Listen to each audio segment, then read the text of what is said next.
ఎప్పటికప్పుడు తాజా వార్తలను అందిస్తున్న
మొన్న జరిగిన మున్సిపాలిటీ ఎన్నికల్లో ఇస్నాపూర్ నుండి అధిక సంఖ్యలో కాంగ్రెస్ పార్టీ వాళ్ళు గెలిచిన ఇస్నాపూర్లో ఏదైతే మున్సిపల్ చైర్మన్ పదవి విషయంలో రఘునందన్ రావు బీఆర్ఎస్కు సపోర్టుగా ఓటేసి ఒక బీసీ బిడ్డను చైర్మన్ కాకుండా చేసిన రఘునందన్ రావుకు ఇదే హెచ్చరిస్తున్నాము. బీసీల ఓటుతో గెలిచిన నువ్వు ఈరోజు బీసీలను అనగదొక్కే ప్రయత్నం ఒక రఘునందన్ రావు, ఒక హరీష్ రావు, ఒక కేసీఆర్ వీళ్ళంతా కలిసి మా బీసీలను అనదొక్కుతుర్రు. రేపు రాబోయే రోజుల్లో మా బీసీలు ఓట్లతో మేము మీ బుద్ధి చెప్తాం. రఘునందన్ రావు ఇప్పుడు అంటున్నావు నీలం మధును అప్పుడు గెలవకుండా చేసిన వ్యక్తి నువ్వే, హరీష్ రావు మీరు కలిసే చేసిన కుట్ర అది.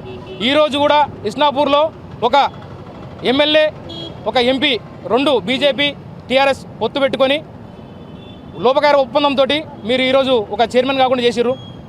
మా రేవంత్ రెడ్డి గారు మా కోసం బీసీల కోసం పెద్దపీట వేస్తుంటే మీరు మాత్రం మమ్మల్ని అనగదొక్కే ప్రయత్నం చేస్తున్నారు. నీలమదన్న గారు గతంలో ఎమ్మెల్యే టికెట్ రాకుండా చేసిన వ్యక్తి మీరే, ఎంపీగా కూడా గెలవకుండా చేసిన వ్యక్తులు మీరే. కానీ రేపు రాబోయే రోజుల్లో మా నీలమదన్న ముదిరాజు గారు కంపల్సరీ పెద్ద స్థాయిలో వెళ్ళిపోతారు. కంపల్సరీ అప్పుడు మేమేదో చెప్తాము. బీసీలు ముఖ్యంగా బీసీలను మాత్రం అనగదొక్కే ఏ పార్టీ అయినా సరే మేము మాత్రం వదిలే పరిస్థితి ఉండదు. ఖచ్చితంగా త్వరలోనే గట్టి బుద్ధి చెప్తాం. రఘునందన్ రావు ఇది నీకు చివరి పదవి, ఇది ఖచ్చితంగా నిన్ను మాత్రం సస్పెండ్ చేసాక మేము మాత్రం మా పోరాటం టీఎంపీఎస్ మాత్రం ఆపే ప్రసక్తే లేదు. ఖచ్చితంగా మీపై యాక్షన్ తీసుకునే ప్రయత్నం చేస్తాం. ఏదైతే బీజేపీ అధిష్టానం ఏదైతే ఉందో త్వరగా అతని సస్పెండ్ చేయాలి. లేకపోతే మా జిల్లాలో ఉన్న టీఎంపీఎస్ఏ కానీ ముద్రాలు ఎవరైనా కానీ బీసీ బిడ్డలు కానీ రోడ్డు మీకు వస్తాం. ఇట్లానే సస్పెండ్ చేసే వరకు మేము ఇట్లాంటి కార్యక్రమాలు చేస్తాం. తప్పకుండా హెచ్చరిస్తున్నాం.